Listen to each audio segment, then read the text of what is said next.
Oke,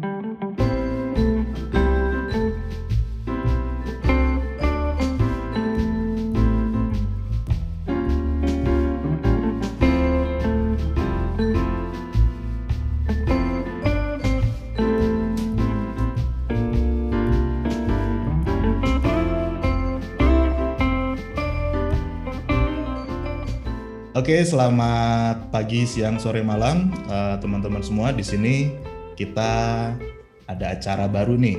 Acaranya namanya Belakang Mimbar. Nah, Belakang Mimbar ini adalah obrolan serba-serbi tentang proses penyusunan khotbah. Biasanya banyak orang yang melihat, mendengar, bahkan menilai hasil akhir dari khotbah, yaitu khotbah itu sendiri. Nah, tapi kali ini kita mau melihat proses kreatifnya tuh gimana sih sampai akhirnya dari teks Alkitab, dari tema yang ada menjadi sebuah khotbah yang oleh teman-teman kita ini, oleh para pendeta-pendeta muda ini disampaikan dan disajikan. Jadi lewat acara ini sebetulnya kita nggak akan banyak membedah Alkitab, kita nggak akan dengerin khotbah mereka, kita juga tidak akan merenungkan ayat-ayat Alkitab, tetapi lebih kepada gimana sih cara mereka mengolah data-data Alkitab, data-data tema dan tafsir dan lain sebagainya sampai akhirnya menjadi sebuah khotbah yang enak untuk disajikan. Nah, tujuannya sebetulnya adalah untuk memberikan kepada kita perspektif lain dan bisa memberikan insight secara lebih luas sebelum akhirnya khotbah itu disajikan. Nah, di kesempatan yang pertama kali ini, di edisi yang perdana kali ini, kita sudah kedatangan dua orang narasumber. Yang satu adalah Pendeta Theodorus Willem Noya dari GKI Rungkut Asri. Selamat malam, Bung Theo. Selamat malam. Dan ada satu lagi narasumber kita, penatua ini statusnya berarti ya, nyaris jadi pendeta, beberapa minggu lagi akan menjadi pendeta, ditahbis menjadi pendeta, penatua Firmanda Tri Permana dari GKI Sepanjang, betul ya? Betul. Selamat malam, Mas Nanda. Selamat malam. Dan saya juga ditemani oleh seorang rekan saya, Hermawan Fandi Satria. Selamat malam, Fandi. Maaf ya kalau suaranya kresek-kresek. Ini kode ini kayaknya nih. Aduh.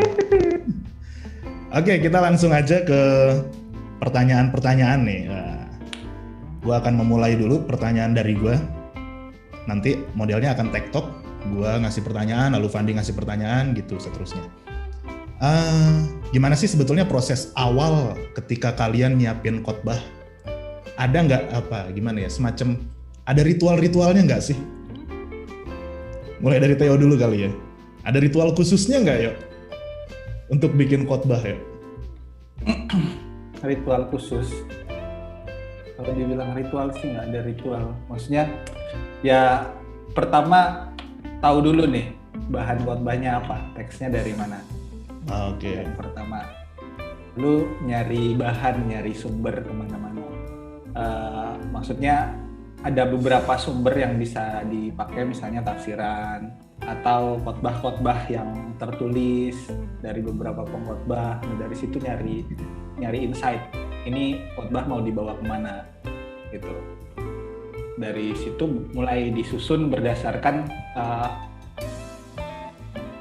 itu, lalu cari sudut pandang yang baru, entah yang berbeda. Nah, di situ baru saya mulai menyusun khotbahnya.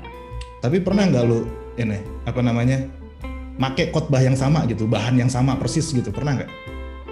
Dari khotbah-khotbah sebelumnya? Oh, pernah. Oh, pernah gitu. Ngangetin Jelas. gitu istilahnya ya. Jelas pernah. Tapi bukan di audiens yang sama. Atau pernah juga di audiens yang sama? Diusahakan sih bukan di audiens yang sama gitu. Walaupun kadang lupa gitu ya. Jadi gua ada catatannya. Ini gitu. khotbah ini tanggal sekian di mana gitu. Jadi tahu, oh ini udah pernah dikhotbahin di sini. Berarti kalau di tempat lain masih bisa karena audiensnya cukup berbeda ya, dengan sedikit modifikasi lah. Oke. Menyesuaikan dengan tema. Kalau lu, Nda? Ada ritual khusus nggak? Lu kan sangat Jawa banget nih. Pakai mandi kembang nggak gitu? 7 rupa. Kalau ritual khusus sih sebenarnya nggak ada, cuma akhir-akhir ini pasti memperhatikan benar-benar frasa yang digunakan dalam tema. Maksudnya gimana tuh? Benar-benar meyakinkan diri bahwa kata-kata dalam tema ini mau diajak kemana, mau diarahkan kemana, dan apakah ada sesuatu yang bisa dikulik lebih lanjut dari temanya dulu. Karena beberapa tema ternyata nampaknya sederhana, tapi ternyata itu ada satu poin yang mungkin jarang sekali disentuh. Ngelihat temanya. Berarti kalau lu ketika misalnya nih ya, lu dapat ayat sama dapat tema, yang jadi prioritas lu lebih ke temanya dulu berarti ya? Kalau sekarang begitu, karena mungkin arahnya ke praktis ya. Tapi tetap akhirnya ya nggak bisa mengesampingkan teks, tetap harus berkawan dengan teks juga. Kalau lu yuk, misalnya dapat teks, dapat ayat gitu ya, sama dapat tema, mana yang lebih lu berikan porsi yang lebih besar, yang mana dulu nih? Kalau gua teksnya. Teksnya dulu. Nah, jadi baca dulu teksnya dari mana. Dari situ gua coba untuk nyari sudut pandang yang unik.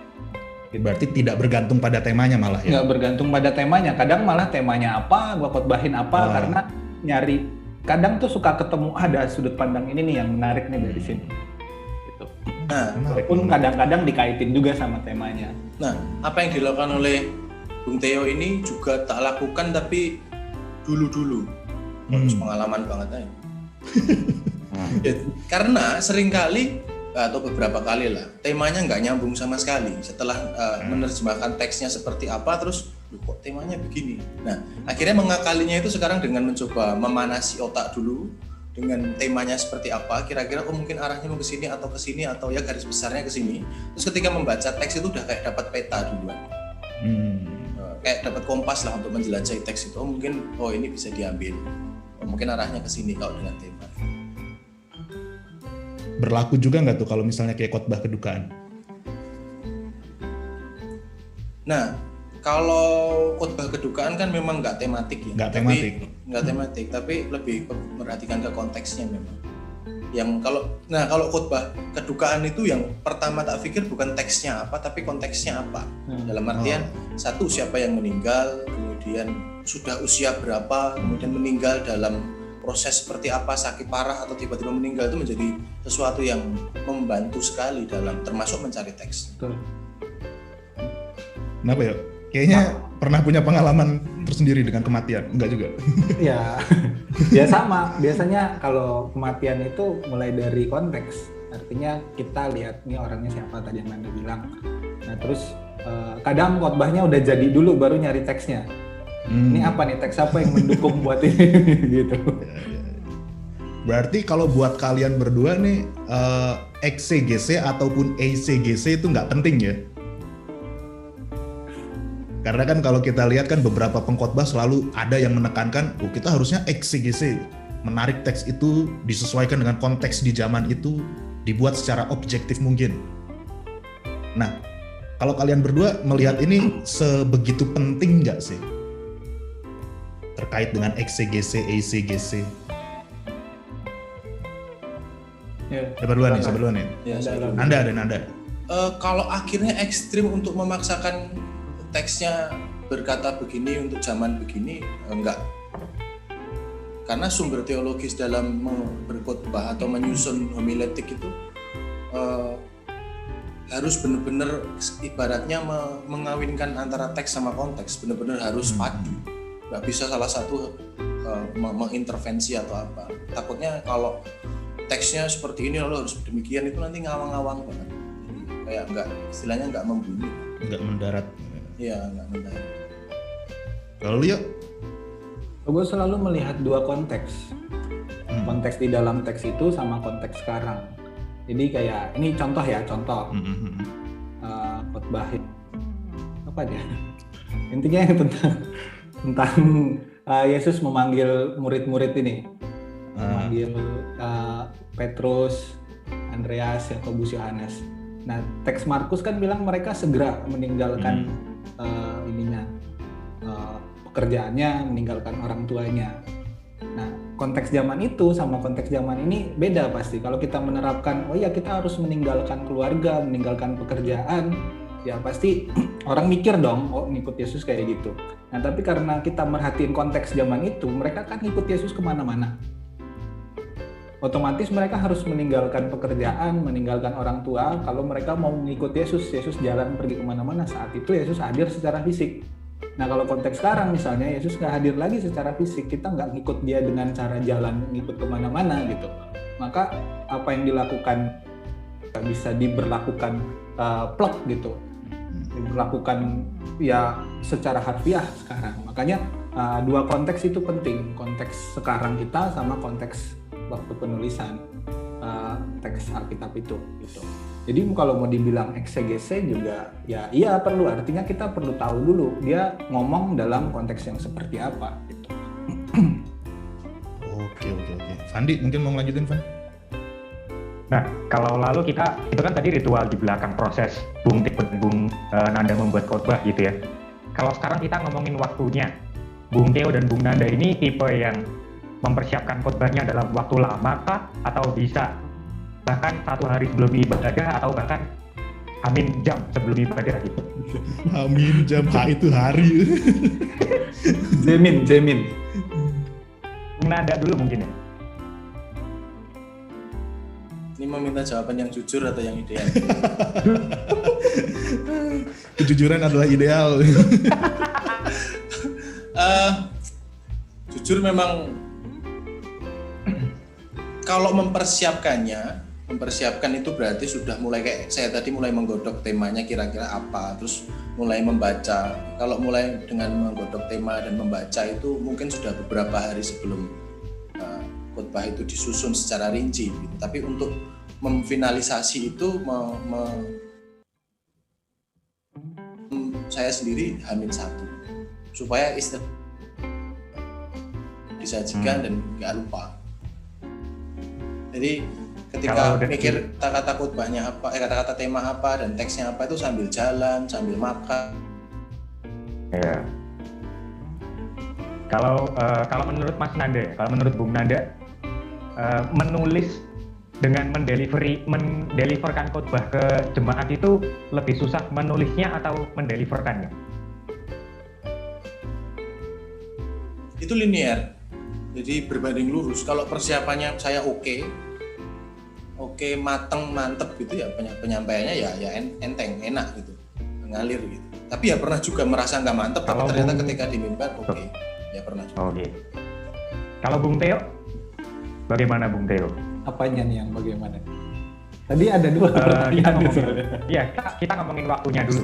Bung Theo termasuk yang mempersiapkannya dalam waktu yang panjang karena riset dan segala macamnya, atau bisa dalam hitungan kurang lebih 1 hari gitu? Kurang lebih sama sih kayak Nanda tadi. Ya kalau disiapin dalam hal baca, oh ini teksnya bicara tentang apa, temanya tentang apa, sambil cari-cari bahan tadi kan di awal udah bilang nyari tafsiran kah, nyari khotbah kah, untuk nyari inspirasi itu udah mungkin sekitar semingguan gitu sambil jalan. Tapi finalisasinya ya H-1 gitu. Oke. Terus kalau ini saya ke Bung Theo lagi ya. Apa yang ditulis dalam proses menulis khotbah itu kebanyakan diambil dari pendidikan semasa Bung Theo dulu masih sekolah atau pengalaman hidup sehari-hari? Porsinya lebih banyak yang mana? Porsinya, maksudnya pendidikan tuh kayak gimana ya artinya? Waktu dulu di sekolah teologi gitu. Khotbah ini, ayat ini tentang ini, penafsirannya tentang ini gitu. Oh, ya nggak selalu sih, karena dulu sekolah teologi itu kan lebih banyak kita belajar tentang metode penafsiran. Sekarang ini ya kita menafsir dengan pakai metode-metode itu, tapi kadang udah lupa juga sih dulu apa waktu kuliah. Intinya sih menarik pesan gitu, menarik pesan dari bacaan itu lalu diproses lah. Nah kalau ditanya tadi porsinya banyak yang mana, kalau saya perhatiin sih khotbah saya kebanyakan itu porsinya lebih besar di teks, artinya di penjelasan teks daripada entah pengalaman hidup sehari-hari kah, entah konteks sekarang memang tetap diangkat, cuma penafsiran sama pemaparan teks porsinya lebih banyak. Oke, Mas Tunggul mungkin? Ya, gue Ada jadi pertanyaan lagi? sedikit mempertajam sih sebetulnya. Kalau dari hasil amatan gue terhadap khotbah kedua teman kita ini, kalau kita perhatikan misalnya di YouTube ataupun teks-teks khotbah mereka nih, ada gaya yang beda. Jadi kalau bener sih yang tadi Theo bilang, dia lebih dengan tafsir teksnya itu kuat dan itu memang kerasa banget sih sebetulnya. Cara dia mengolah teks, cara dia membongkar teks, dilihat dari bahasanya dan lain sebagainya, itu menjadi nilai tersendirinya Theo. Sementara kalau Nanda ini justru dia lebih banyak bermain dengan nilai-nilai yang ada di sekitar kehidupan dia. Kayak misalnya yang paling sering gue dengar dari khotbahnya Nanda, biasanya dia akan menggunakan nilai-nilai atau filosofi-filosofi Jawa yang sering kali dia jadikan sebagai semacam pedangnya dia ketika dia menulis khotbah dan mendeliverikannya kepada umat. Nah, yang jadi pertanyaan gue sekarang sebetulnya adalah sejauh mana sih pengalaman pribadi kalian itu mempengaruhi gaya tafsir dan gaya khotbah kalian. Oke, mungkin dari Bung Theo dulu nih. Pengalaman pribadi mengaruhi gaya tafsir dan atau malah nggak ada pengaruhnya? Nggak tahu juga sih ada pengaruh atau enggak. Karena biasa kalau misalnya kayak Nanda gitu ya, yang dia memasukkan unsur-unsur kejawaan dalam khotbahnya, ya mungkin dari pengalaman pribadinya dia. Nah, gue menangkapnya di sini artinya ya kadang apa yang pengalaman pribadi gue masukkan dalam khotbah gitu, tapi nggak selalu. Kadang kayak misalnya ada bahan-bahan tertentu, teks-teks tertentu atau tema-tema tertentu, masuk nih, bisa nih dimasukin. Pengalaman-pengalaman kah, nilai-nilai kah, tapi nggak selalu. Nah, kalau dibilang berpengaruh sama gaya khotbah atau gaya menafsir, nggak tahu juga ya. Tapi lu ada ini nggak sih, misalnya semacam inspirasi dalam gaya khotbah lu, ada nggak sih? Tokoh atau siapa gitu yang menginspirasi lu dengan cara berkhotbah lu sekarang? Kan nggak mungkin kan khotbah lu, cara berkhotbah lu dari dulu sampai sekarang begitu terus kan, enggak kan? Pastinya ada perubahan-perubahan kan? Ada nggak itu yang tokoh atau siapa yang mempengaruhi lu, yang menjadi inspirasi lu?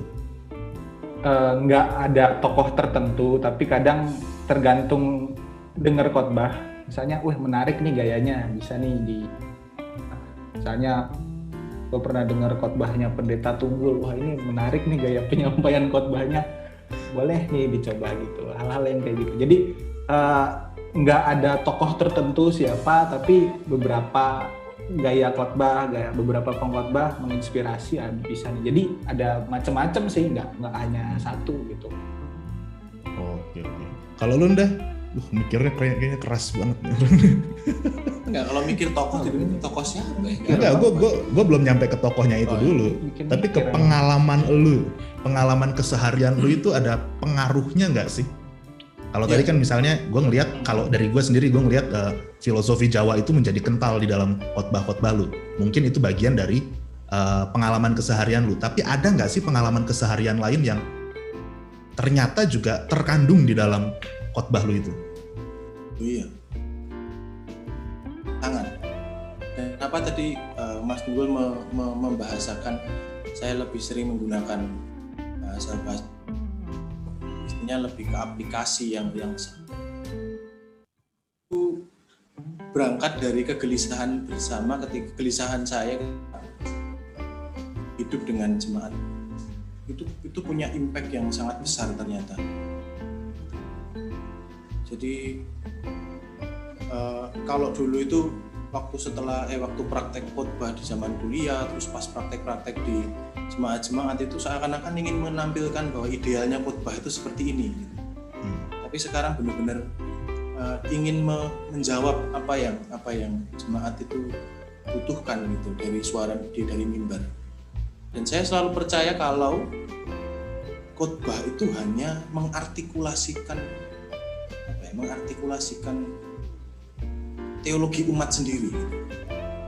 Jadi sebenarnya umat itu punya teologi, cuma nggak bisa mengartikulasikannya dengan baik. Nah, tugasnya adalah membantu umat untuk menemukan istilahnya inti-inti sarinya itu apa. Nah, salah satunya dengan cara yang paling sederhana adalah dengan apa yang memang umat hidupi. Contohnya nilai-nilai dalam kehidupan sehari-hari, gitu. Filosofi Jawa, sanepol, dan peribahasa. Ketika itu teman, tiba-tiba maksudnya Yesus itu podo sampai ajarannya mbahku iki, nah kira-kira begitu. Nah kalau demikian kan, bukankah itu sangat menolong umat? Nah itu berangkat dari kegelisahan. Dan karena sekarang juga ada di wilayah sepanjang Sidoarjo, wilayah suburban yang isinya orang sibuk kerja semua. Mereka sudah lelah notabene. Sebenarnya nggak jauh beda sama Rungkut sih. Cuma lebih hektik di sepanjang. Jadi mereka sudah lelah, mereka sudah kerja dari pagi sampai malam, minggu menjadi waktu yang enak untuk beristirahat dan kayaknya akan sangat membebani kalau berat gitu. Gue jadi ada pertanyaan lanjutan nih buat Nanda nih. Pernah nggak sih kayak misalnya lu dapet teks atau tema yang sebetulnya lu sendiri dengan diri lu belum selesai? Oh iya, pernah. Nah itu lu gimana cara mengolahnya kalau kayak gitu? Ketika lu sendiri merasa bahwa, aduh kayaknya gue sendiri belum nih nyampe ke tahap yang kayak gini nih. Itu gimana cara lu? Dulu pernah begitu dan sangat bergumul dan seakan-akan kan kayak nggak berani menyampaikan. Karena kayak jadi omong kosong, kayak ngomong apa tapi rasa ngelakoni. Istilahnya kan kayak gajah di belangkoni gitu kan. Bisa bocah nggak bisa ngelakoni. Bisa khotbah nggak bisa melakukan sendiri. Tapi kan mimbar adalah memang tempat suara tempat di mana Allah itu bersuara kepada umat. Jadi ya tetap harus menyampaikan idealnya bagaimana dan itu menjadi sebuah tempat atau wadah khusus untuk ya paling enggak ketika sebelum ini mendarat di telinga umat ini harus masuk ke telinga saya sendiri. Ya kalau khotbah itu sifatnya menegur ya khotbah itu harus autokritik untuk pengkhotbahnya sendiri. Berarti sebelum lu menampar umat, lu duluan yang ditampar. Diri sendiri. Kayak ngomong tentang harapan, itu kan kayak gampang sekali kan. Tapi nyatanya ketika kita sering jatuh, kayak api itu sudah padam, tapi kita ngomong tentang harapan itu kan. Tapi mau nggak mau itu kan harus disuarakan. Ya, apalagi kayak di masa pandemi gini kita ngomongin harapan sementara kita sendiri, waduh. Iya. Kayaknya harap cemas terus. Aduh. Van, mungkin mau lanjut Van. Mas Nanda dan Mas Theo. Ya. Kalau saya melihat dari kacamata jemaat ya, tadi kan Mas Nanda sempat menyinggung perihal ada sesuatu dalam dirinya yang terkadang belum bisa diselesaikan gitu. Sedangkan saya sebagai jemaat biasanya memandang pendeta itu sebagai sosok yang bisa dibilang dalam tanda kutip sempurna gitu. Pendeta itu sosok yang harus kita ikuti gitu. Padahal di balik kesempurnaan seorang pendeta seperti tadi yang sudah Mas Nanda bilang, mungkin ada beberapa hal yang belum selesai gitu. Nah, gimana sih Bang menanggapi jemaat-jemaat yang memandang pendeta itu sebagai sosok yang sempurna gitu, padahal di belakangnya ya masih banyak hal-hal yang ya pendeta juga manusia gitu kasarnya. Mungkin kalau Bang Theo dulu menanggapinya seperti apa? Menanggapinya ya jadi diri sendiri, artinya menampilkan diri ya gue tuh kayak gini. Artinya nggak berusaha untuk menjadi malaikat. Pendeta tadi benar, pendeta adalah manusia. Nah tadi kalau misalnya bahan khotbah yang kita sendiri belum selesai nih dengan itu, masih bergumul, justru itu buat gue jadi sebuah kekuatan gitu. Gimana kita untuk belajar bersama. Jadi kita nggak jadi kayak ngotbahin, nggak kayak ngajarin jemaat nih harus begini, tapi saya juga masih bergumul dengan ini. Ya, sebagai umat, sebagai pendeta kita bergumul bersama dengan ini gitu. Jadi ya benar kata Nanda tadi, firman Tuhan itu dia ke sana tapi juga ke sini. Ya, kalau dibilang dia bermata dua, matanya satu ke sana, matanya satu ke sini. Jadi kita juga kena gitu. Khotbah adalah khotbah yang bisa kena ke diri kita yang mengkhotbahkan juga gitu. Jadi bukan menggurui, tapi mari kita bergumul bersama. Ini jadi pergumulan bersama. Dan dari situ sebenarnya kalau saya dari kacamata umat ya, nggak tahu gimana juga, saya pernah jadi umat dulu yang bukan pendeta. Oh iya, jadi ngerasa bahwa kita nih bergumul bersama, kita didukung juga. Jadi bukan cuma diajarin sama pendetanya harus begini, tapi ternyata pendeta juga bergumul loh. Jadi ini bukan jadi nih harus begini, nggak dikuliahin, nggak digurui, tetapi jadi pergumulan bersama gitu. Menarik nih. Kalau Bung Nanda mungkin ada pandangan lain mengenai itu tadi, Pak Anumat?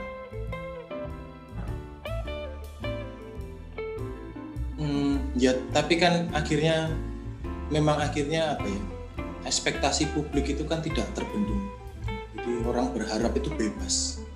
Mau kita ngomong, saya sih beberapa kali sampai ngomong jangan berharap kepada siapapun, termasuk pendeta. Karena itu akan menghadirkan luka yang nggak terbatas juga sakitnya. Gitu. Tapi ya itu nggak bisa, itu hanya sekedar saran dan orang berharap itu bebas. Nah, gimana dengan khotbah yang pada akhirnya pendeta dewe juga masih kesulitan menjalani. Saya justru kadang malah melakukan sebuah tindakan kejujuran di atas mimbar. Misalkan begini, kayak teks kemarin misalkan Mas Tio tadi bilang tentang murid-murid segera meninggalkan gitu. Saya langsung ngomong di mimbar, saya pun kalau di posisi mereka, saya akan mikir, loh ini pekerjaan untuk perut saya, loh ini untuk keluarga loh.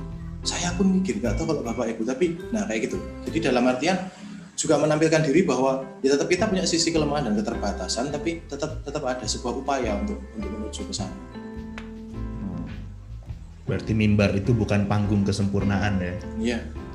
Mimbar itu justru panggung untuk kita menunjukkan bahwa ya kita sama-sama sedang berproses nih. Kita sedang berjalan bersama nih. Lukamu ya lukaku juga. Wah gila mantap juga nih. Bisa jadi quote nih. Van, masih ada lagi nggak Van? Ini baru 3 pertanyaan, berat banget ya. Lagi nanyanya berat-berat sih. Nah, kita ini deh lari ke pertanyaan gini ya. Bung Theo dan Bung Nanda kan ini kan lagi online ya. Lagi kita ibadah dari rumah gitu. Ada perbedaan nggak sih dari proses Bung Theo dan Bung Nanda dalam menulis khotbah dulu waktu masih bisa beribadah di gereja dan sekarang waktu belum bisa gitu? Mungkin Mas Nanda dulu.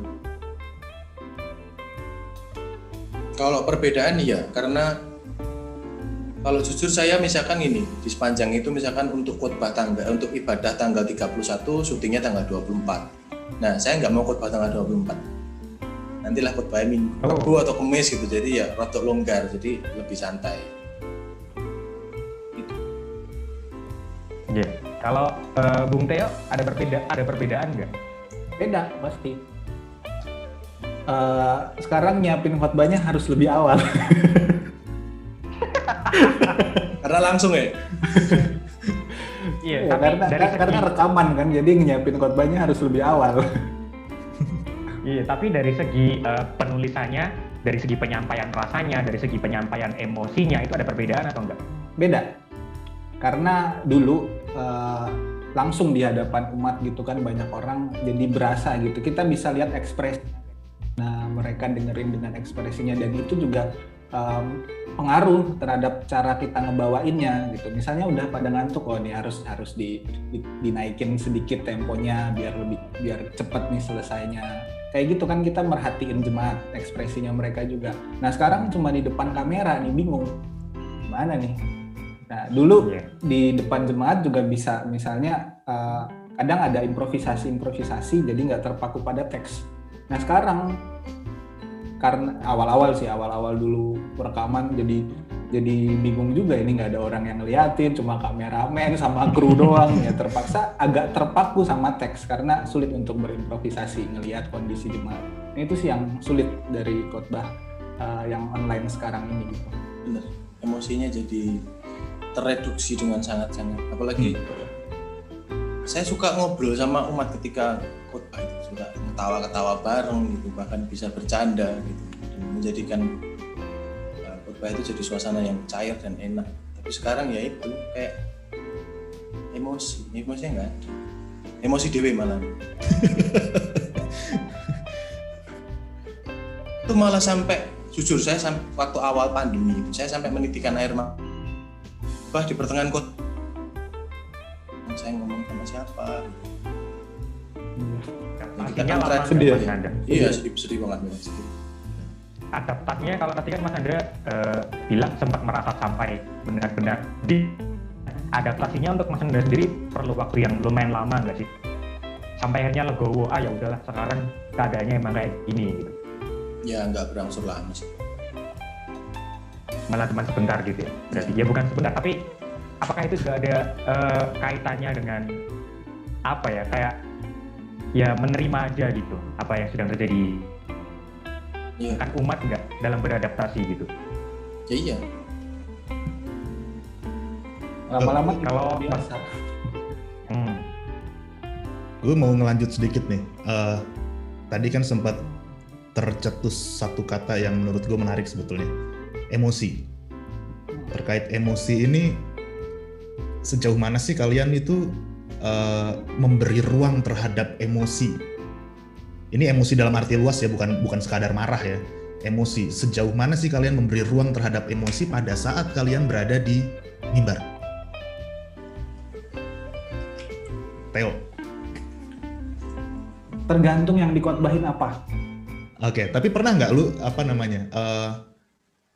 satu kali atau beberapa kali gitu yang bener-bener nih nguras emosi lu gitu? Iya. Pernah nggak? Pernah sampai nangis. Itu di mimbar? Ya nggak sampai nangis banget, tapi berkaca-kaca tuh pengen nangis gitu di mimbar. Boleh tahu nggak tentang apa itu? Jadi tentang pergumulan. Dulu kayaknya tentang apa ya? Kalau nggak salah temanya hidup yang runtuh itu ya. Apa nih? Tetap teguh di kala hidup yang tetap teguh di kala hidup yang runtuh. Waktu itu diplesetin sama dia, tetap tegar di saat hidup ambyar. Nah itu nguras emosi. Gua ngambil ilustrasinya dengan lagu It Is Well dan ngajak jemaat nyanyi di akhir. Pas momen itu, setelah bokapnya teman meninggal, bokapnya Ella. Sebagai teman yang dekat, yang kenal bokapnya juga, waduh itu nangis. Sampai ya berkaca-kaca menahan air mata waktu pas dinyanyiin jemaat bareng It Is Well With My Soul. Karena apa ya, ngerasain apa yang dirasain sama Ella gitu. Ketika hidupnya bisa dibilang runtuh, ditinggal sama orang tuanya gitu. Dan harus dan masih bisa berkata It Is Well With My Soul. Ya, lu tidak pernah ini ya, membendung emosi lu, menutupi dalam tanda petik ya. Tidak pernah menutupi emosi lu ketika berada di mimbar. Sebenarnya berusaha untuk nggak sampai emosional banget, tapi nggak menutupi juga. Nggak berusaha untuk nggak sampai derai-derai air mata gitu atau marah-marah banget gitu, tapi ya nggak menutupi juga. Oke. Kalau lu Nda? Kalau emosi pasti, karena memang secara psikis kan emosi itu nular ya kadang-kadang. Jadi apalagi kalau pas onsite itu ngelihat mimik wajah, terus pas ngomong tentang hal sederhana gitu, misalkan ngomong tentang terpercaya kepada Tuhan gitu, pas matanya ngelihat ada seseorang yang dia sedang berjuang bersama keluarganya dan orang-orang nggak tahu gitu, nangis waktu itu, tiba-tiba langsung nangis. Dan beberapa waktu itu berusaha untuk tidak ngelihat orang itu, karena itu akan sangat menghentikan khotbah, karena sempat terhenti juga. Dan memang beberapa kali terhenti khotbahnya untuk menangis, dan orang-orang sepanjang akhirnya sudah akrab, udah tahu. Ya ada yang karena feedback dari jemaah, dari mimik muka, dari tangis mereka, dari perjuangan mereka, tapi juga ada yang dari pengalaman hidup gitu. Ingat waktu itu persisnya, jadi cuma ngomong gini, apresiasilah apapun yang dilakukan oleh anggota keluargamu. Contohnya orang tua kepada anak, ketika anak sudah selesai ujian itu jangan jadi polisi untuk melihat nilainya berapa, tapi walaupun nilainya jelek itu, ucapkan kepada mereka, terima kasih ya kamu sudah berjuang. Terima kasih ya kamu sudah berjuang sampai detik ini, kamu mau belajar, kamu mau melek malam gitu. Ya itu pengalaman pribadi juga sih. Kalau nggak gitu ngapain gue berdemarnya, kalau nggak jujur ngapain gue?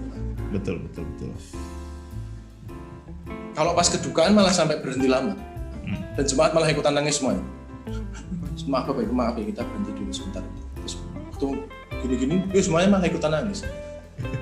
Jadi kadang aneh juga tuh ya, ibadah penghiburan tapi yang dibawa emosinya yang tidak menghibur. Ya menghibur sebetulnya ya, karena kita menjadi setara dengan rasa kehilangan itu sendiri. Menarik nih, menarik. Ternyata khotbah itu nanti kita bahasnya lagi. Pernah. Sampai berhenti lama. Pernah itu pasti pernah lah. Saya diceritai oleh tokoh yang terpercaya. Nah.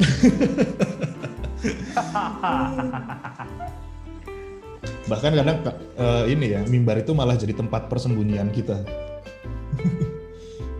Bersembunyi dari feedback yang kata Nanda tadi bilang, ada feedback duka misalnya gitu yang bisa nyampe ke kita. Kadang tuh mimbar tuh menjadi tempat yang di satu sisi aman buat kita, tapi di sisi yang lain kita menjadi amburadul juga di situ suasana hatinya.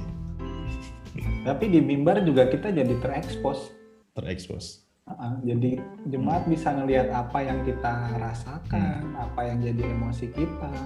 Nah, apalagi kalau tadi yang Nanda bilang, sambil lihat orang yang memang punya pergumulan yang persis sedang kita khotbahin, waduh, itu bisa sampai gemeteran ngomongin satu kalimat itu. Bersembunyi sekaligus ditelanjangi ya. Iya.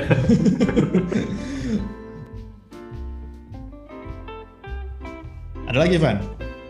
Ini sudut pandang seorang remaja berandalan tuh biasanya lebih menarik. Sudut pandang pemuda tersesat. Jadi pendeta itu menurut berdua berat gak sih sebenarnya? Dulu. Wah, ini udah nggak ngomongin khotbah sih. Ngomongin jadi udah agak melenceng kayaknya dari topik. Tapi penasaran, aku penasaran gitu.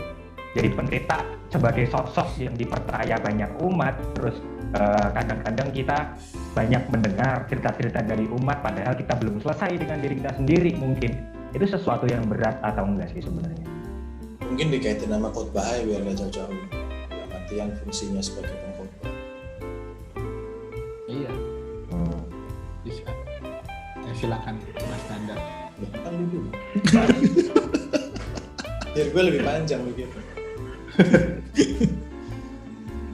Apa tadi pertanyaannya?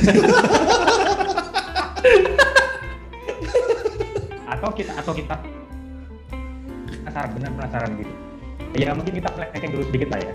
Mas Tugul melenceng dikit nggak apa-apa lah ya. Ya. Penasaran aja gitu. Di pendeta itu berat nggak sih gitu? Seberat apakah menjadi seorang pendeta yang dipercaya banyak umat dan dititipkan beban-beban dari umat gitu? Karena jujur saya sendiri sering menitipkan beban saya ke pendeta saya gitu. Dan saya belum pernah tanya apakah itu memberatkan dia kah atau bagaimana, dan ya saya penasaran itu berat atau enggak gitu sebenarnya. Dititipin diminta lagi kan tapi masalahnya nggak diminta lagi, cuma ditaruh doang di gua. Kayak orang Farisi, dititipin doang ke punggung orang, nggak diangkat. Ya kalau itu sih berat.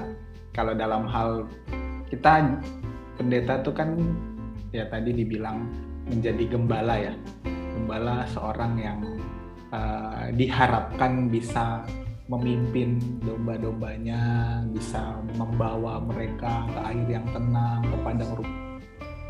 Walaupun sebenarnya tantangannya justru di situ, ketika kita menjadi gembala, tujuannya memang ke air yang tenang dan padang rumput hijau, tapi di tengah jalan kita bisa ketemu serigala, ketemu singa, naik turun gunung, terus jalan yang terjal dan lain-lain, itu berat.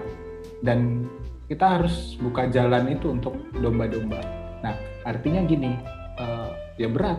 Banyak yang harus digumulkan, banyak yang harus dipersiapkan, banyak yang harus dikorbankan juga gitu.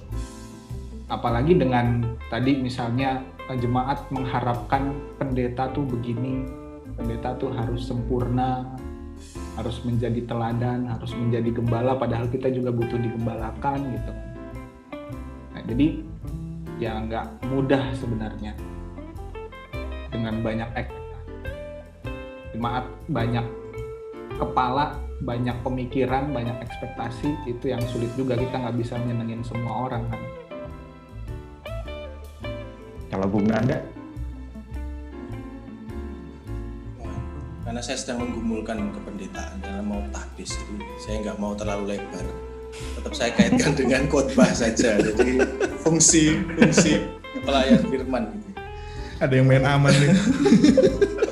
Karena panjang nanti kalau dibahas. Berat. Gini.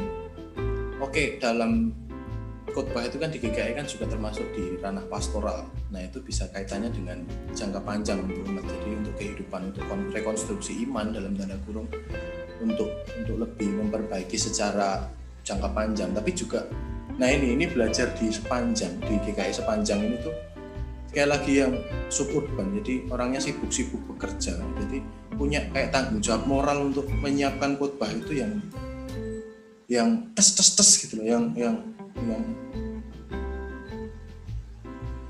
paling nggak buat bekal seminggu lah, untuk power seminggu ke depan, supaya karena kehidupan di sini tuh sangat menjemukan menurut saya, dalam artian maniak kerjanya itu sangat sama sih, mungkin Sidoarjo, Surabaya sama, tapi kalau dibanding Boyolali sangat jauh. Gaya orang bekerja, gaya orang nongkrong, gaya orang makan, gaya orang apapun tuh beda. Di sini kayak dikejar-kejar waktu terus, mungkin kalau nggak sampai kayak Jakarta gitu. Jadi kayak tanggung jawab moral untuk ini harus menyiapkan dengan baik untuk bekal itu memang itu berat memang.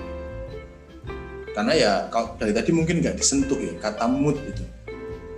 Manusia kan moody kan, jadi kan pas lagi hati ini penak langitnya padang itu ya nggak oke aja gitu. Mau minta 1 jam khotbah, setengah jam lagi khotbah ya oke. Tapi kalau lagi buruk itu ya khotbah jam 7, jam 6 itu masih memfinalkan coret-coretan ya berulang kali terjadi. Berat karena jangan-jangan, karena saya berpikir jangan-jangan ada yang berharap aku nanti ke gereja itu dapat apa ya, aku nanti ke gereja itu dapat apa, itu berat loh. Itu tanggung jawab moral yang sama. Dan mood jelek itu bisa sampai berminggu-minggu gitu. Iya. Udah mood jelek, kehabisan ide untuk bikin khotbah, bingung juga nih. Terus rancangan khotbah nggak menolong Pak. Khotbah nggak menolong.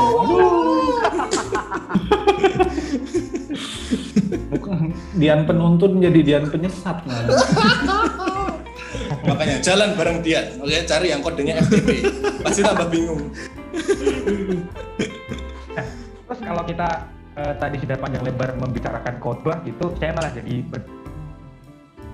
Bung Theo, khotbah yang ideal itu sebenarnya menurut Bung berdua yang seperti apa?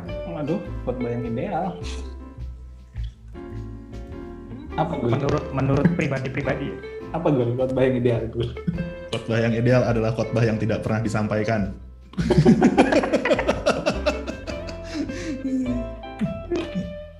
Ada nggak sih mungkin kayak dalam menulis tuh ada poin-poin yang harus di reach gitu, ini harus gue sentuh, ini harus gue sentuh gitu, biar khotbahnya dalam waktu singkat bisa ideal gitu,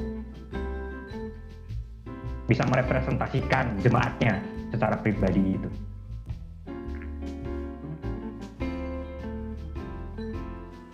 Mungkin. Ayo siapa? Aku dulu. Bung Theo mungkin. Oh, okay. Kalau menurut gua khotbah yang ideal ya kira-kira ideal adalah khotbah yang nggak bisa gua lakukan. Kayak yang gua lihat dari khotbahnya Nanda yang tadi dia sharing, itu ideal loh. Artinya dia berangkat dari pergumulan jemaat. Dia ngelihat dulu konteks jemaatnya kayak gimana, pergumulannya kayak gimana, lalu dia narik pesan apa dari Alkitab yang bisa disampaikan di jemaat. Nah, gue sangat lemah di situ untuk bisa mengaitkan pergumulan jemaat itu dengan teks yang mau dikhotbahkan. Dan gue lemah di menyampaikan khotbah. Jadi gini, pengalaman gue adalah nulis nih, oke nih rasanya setelah ditulis oke nih khotbahnya oke. Tapi setelah disampaikan kok kayak nggak ada powernya gitu, lemah banget. Jadi itu bukan khotbah yang ideal menurut gua gitu. Introvert ya Om? Introvert. Betul. Bung Nanda mungkin khotbah yang ideal itu seperti apa sih Bu? Baik, ideal itu menurut Bung Nanda. banyak Tuhan Yesus.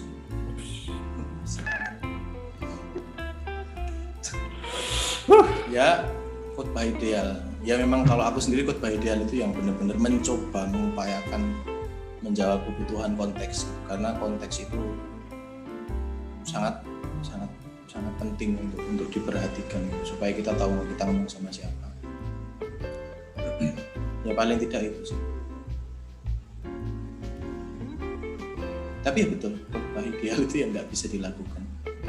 Kalau udah bisa dilakukan ngapain dikhotbahin? Udah nggak ideal lagi. Iya, udah nggak ideal ngapain? Atau jangan-jangan memang tidak ada khotbah yang ideal itu? Karena kita sebagai manusia gitu kan pasti melihat idealnya kan pasti beda-beda nih. Idealnya buat gue ya itu yang tercermin dalam diri orang lain, ya kan? Iya. Bahkan Yesus sendiri aja kalau khotbah belum tentu semua orang pro. Pasti ada aja kritiknya kan? Dari ahli-ahli Taurat, orang Farisi, umat yang kayak Fandi modelnya kan? Pasti ada aja celahnya. Kadang kalau nggak ada celah untuk apa itu, fontnya itu bisa lebih jelas lagi mas. Kalau nampilin font multimedia, segitu pentingnya. Tapi ini kalau ngomong ideal ya, sorry. Nah ini nggak tahu. Mungkin saya yang terlalu terjebak pada konteks sepanjang ya. Tapi dulu saya cukup menyukai khotbah yang berakhir dengan tanda tanya. Walaupun tanda tanya itu emosi umat nggak terima khotbahnya ini, harusnya tadi nggak begitu, aku lebih baik begitu dulu. Jadi membuat umat benar-benar berpikir dan menggodok bersama dengan keluarga mereka pulang itu. Ada yang ngomong, oh nggak terima, pendeta yang ngomong gini, istrinya mungkin terima, anaknya mungkin ada yang terima, ada yang nggak. Bukan terus, tapi kesini saya seperti seakan-akan mengharuskan diri itu membuat quote dalam ibadah. Kalau memang nggak itu yang ambil, tapi akan bikin quote sendiri gitu. Dan itu ditampilkan, saya selalu main slide. Dan itu memang selalu dipasang sama jemaat gitu, pasang untuk jadi story di WA lah, di IG lah gitu. Maksudnya ya memang ada akhirnya ketika khotbah itu diperas cuma jadi 1-2 kalimat gitu yang siap dibawa pulang, siap dipasang gitu. Dan jangan salah, memang umat zaman sekarang, manusia zaman sekarang itu sangat termakan sama quote, entah itu di Instagram, entah apa. Nah, kenapa quote itu nggak ada di khotbah?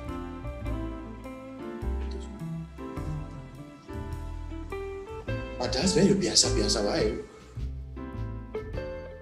Terus sampaikan dengan mantap, dapat sesuatu.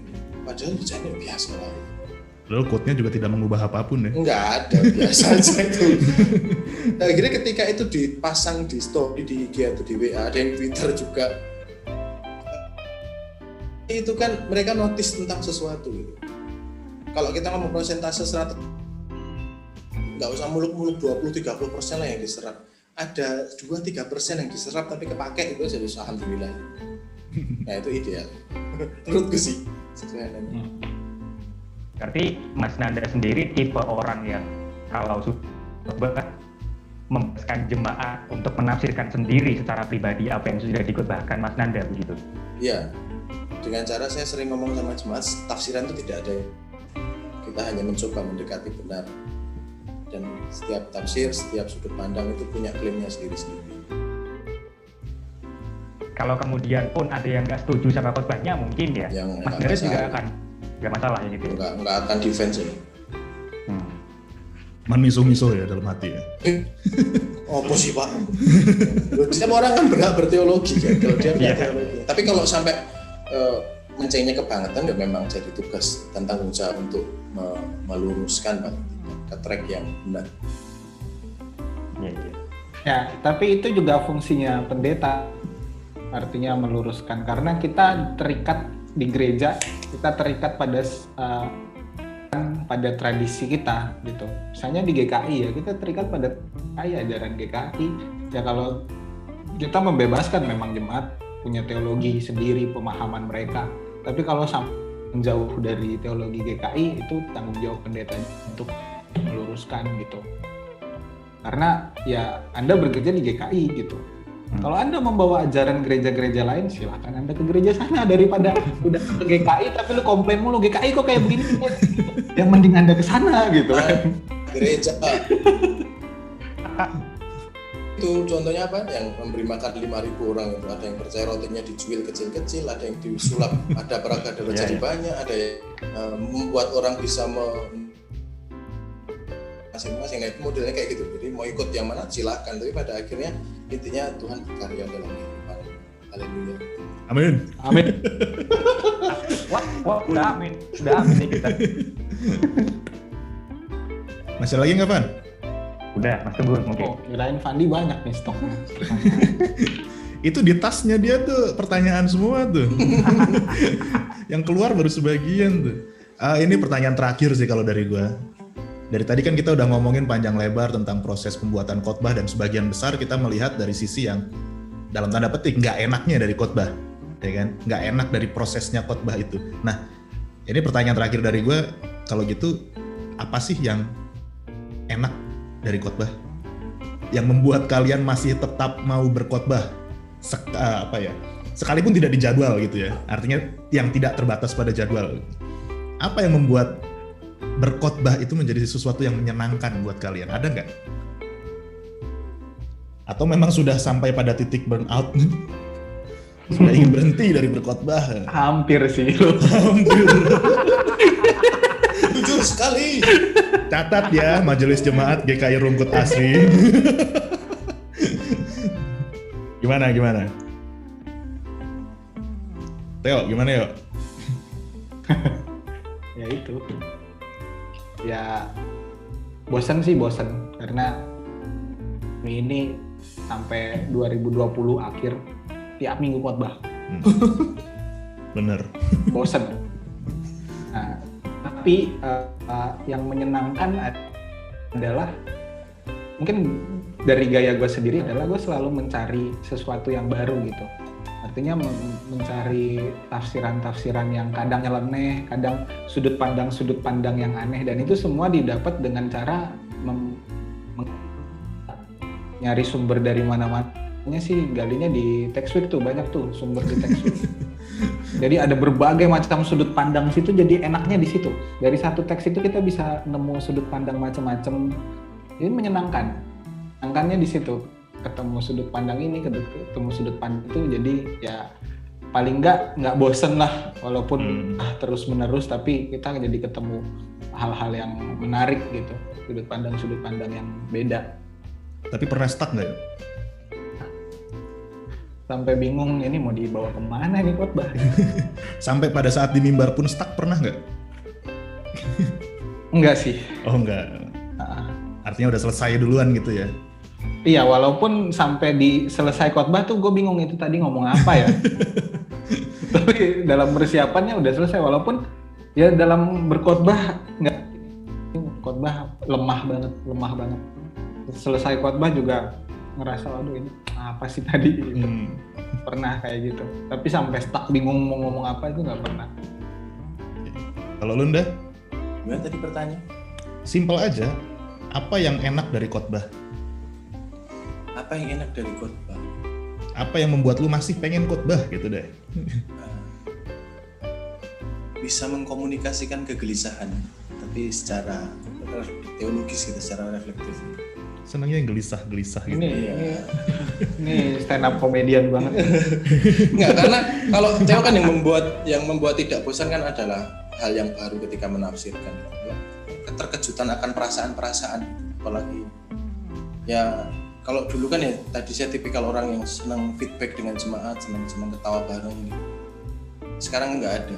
Tapi pernah mengalami kebosanan waktu online ini, tapi ternyata menjumpai satu lansia yang bercerita kalau ternyata saya itu masih diopeni sama Gusti Allah, gitu, dipelihara Tuhan melalui khotbah-khotbah, renungan harian. Ya seneng aja, maksudnya kegelisahannya itu ternyata jadi berkat, jadi sesuatu yang dipergumulkan orang juga. Anda sangat main feeling ya? Ya, saya sangat rasa sekali. Yang membuat saya punya bahan bakar itu rasa. Yoi. Kalau Theo sangat berpikir, sangat thinking, yang satu ini sangat feeling ternyata. Aduh. Dan ternyata itu sangat berpengaruh dalam khotbah ya. Gila. Menarik. Oke, kita masuk ke segmen berikutnya nih. Ini segmen yang baru kepikiran tadi sore sebenarnya. Ada berapa segmen ini? Ini udah sejam lagi ya. Ini segmen terakhir, segmen simple aja. Nama segmen ini adalah version Saya belum first. dikabarin kalau Emang lu kagak gue kabarin. Di segmen ini gue akan ngasih satu bagian Alkitab yang yang akan diberikan perspektif oleh kedua narasumber kita saat ini. Teksnya diambil dari Matius pasal 28 ayat 18 sampai 20. kurang ajar. Kenapa harus ini? Ini yang sangat terkenal loh. Kenapa yang, harus ini? Yang katanya amanat agung ya kan. Saya bacakan ya. Anak kecil. Ya ampun. Saya bacakan ya. Yesus mendekati mereka dan berkata, "Kepadaku telah diberikan segala kuasa di sorga dan di bumi. Karena itu pergilah, jadikanlah semua bangsa muridku dan baptislah mereka dalam nama Bapa dan Anak dan Roh Kudus. Dan ajarlah mereka melakukan segala sesuatu yang telah kuperintahkan kepadamu. Dan ketahuilah, aku menyertai kamu senantiasa sampai kepada akhir zaman." Demikianlah sabda Tuhan. Syukur kepada Allah. Oke, misalnya kalian berdua mendapatkan teks ini untuk dikhotbahkan, kira-kira bahan-bahan apa aja yang akan kalian pakai untuk membombardir teks ini? Gue mau mulai dari Nanda dulu. Terus nih. Theo mikir. Alhamdulillah. Pertanyaan pertama, kenapa harus teks ini? Bahan-bahan apa yang akan digunakan? Jadi gue tidak akan menanyakan kalian menafsirnya akan menjadi seperti apa, enggak, tapi pendekatan-pendekatan apa yang akan lu pakai ketika dapet teks ini? Ya enggak? Bukan hasilnya kan ya? Bukan hasilnya. Jelas yang pertama main ke historis kritis dulu. Maksudnya going there, benar-benar mendalami dulu. Kenapa kok sampai begini? Gitu. Ada apa? Kok sampai harus ngomong begini tuh ada apa? Gitu. Harus curiga dulu kok harus membaptis, harus pergi, harus apa gitu. Jadi kemudian membawa itu ke sini gitu. And coming back again istilahnya. Terus ya sementara itu dulu. Ada yang bisa dibawa nggak menurut lu? Oh pasti. Contoh dari ayat ini. Contoh dari ayat ini ya. Teks ini kan pas Yesus mau naik ke surga. Naik ke surga, lalu kemudian memang pada saat itu jumlah orang-orang Kristen itu memang masih sangat sedikit. Sehingga kuantitas itu sangat diperlukan pada saat itu. Oke. Nah kayak Theo tadi, sesuatu yang ada pada saat itu nggak bisa diterapkan sekarang gitu. Jadi kalau dulu kuantitas itu sangat diperlukan untuk menyebarkan ajaran, itu kalau sekarang itu ya tidak se-urgent pada saat itu, misalkan begitu. Jadi ada metode lain. Berarti tidak sepenuhnya sependapat bahwa ayat ini adalah ayat yang bisa dibilang harus menjadikan semua bangsa muridku dan membaptis. Kalau jadi bangsa dan murid kan, jadi murid Yesus kan saling mengasihi dan orang akan tahu bahwa engkau adalah muridku gitu kan. Kan ada teks yang Masih perbandingan ayat tuh. aman. Karena emang gitu. Jadi yang penting sekarang kualitas yang kita sendiri yang berkata mengikut Yesus itu melakukan atau tidak. Itu cara kita untuk ikut mengajarkan. Jadi kalau ikut membaptiskan orang secara masif gitu, saya rasa itu bukan yang paling penting sekarang. Oke, Theo gimana Theo? Lu dapat ayat ini yuk, khotbah nih. Besok khotbahnya. Lu mau mengupasnya gimana nih? Gue mulai dengan permainan kata. Ngeri nih. Jadi ada kata-kata yang misalnya tadi amanat agung. Nah, apa itu amanat agung gitu kan? Main yang nggak ada gitu, Alkitab ngomong amanat agung. Ya memang nggak ada sih sebenarnya, itu memang tambahan. Cuma bagi gua kalau mau amanat agungan, justru yang paling agung adalah ini, kasihilah tadi Tuhan Allahmu dan kasihilah sesuatu. Berarti ada amanat agung. Dalam kedua itulah terletak semua hukum gitu kan. Jadi mungkin mainnya dari situ. Lalu soal kata-kata kayak murid, baptis, nih apalagi tadi ajarlah. Mainnya di situ dengan cara gue menggali kata-kata murid ini apa, pemuridan itu apa gitu, kayak jadikan murid kayak gimana sih? Nah, tadi yang udah Nanda bilang sehingga semua orang tahu kau muridku jikalau kamu saling mengasihi. Lalu soal baptisan itu maknanya apa? Pada masa Yesus baptisan apa? Yesus sendiri dibaptis, maknanya apa? Lalu ajarlah bagaimana mengajar kayak gimana. Ini sih lebih, kalau dapat teks ini gue akan menggali kata-katanya, maknanya diambil dari situ. Nah, tergantung tema. Kalau aku kembali lagi, tergantung temanya itu mau ngajak apa. Nah, kalau misalnya nih nggak ada temanya, kalian disuruh buat temanya. Nanda, lu mau bikin tema apa dari ayat-ayat ini? Contohnya ya, misalkan ini konteksnya tadi kan sempat diomong besok khotbah. Besok khotbah nih. Oke, berarti kan tidak harus dijebak dengan kata-kata baptis kan? Oke, jadi apa lu mau bikin tema apa nih?